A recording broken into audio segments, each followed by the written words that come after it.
Hello বন্ধুরা, তোমরা কেমন আছো? আশা করি সবাই খুব ভালো আছো। আমিও খুব ভালো আছি। আমার একটা ভিডিও তোমাদের অনেক অনেক ওয়েলকাম। তো বন্ধুরা দেখো, সকাল সকাল মনটা খুশি হয়ে গেছে পার্সেলটা দেখে। তো কখন খুলবো, কিন্তু তোমাদের সাথে শেয়ার না করলে হয়। তো চলো তোমাদের সামনে পার্সেলটা খুলবো। তো দেখো, পার্সেলটা খোলা হয়ে গেছে। এই যে একটা ইয়েলো কালারের বেডশিট, মানে একদম সুতির। আমার তো খুব পছন্দ হয়েছে, খুব সুন্দরও হয়েছে, মানে যেরকম ভেবেছিলাম তার থেকেও সুন্দর এসেছে। তো যখন দাম অনুযায়ী ঠিকই আছে।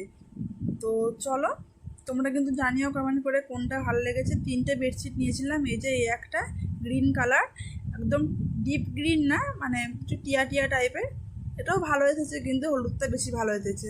তো চলো, দাম অনুযায়ী ঠিকই আছে। তো দেখো, এই চাদরটা মানে এখন দেখছি প্রত্যেকটা ঘরে ঘরেই, মানে সবারই আছে। তো আমিও ভাবলাম নিয়ে নিই, আমারও পছন্দ হয়েছিল খুব। তো দেখো,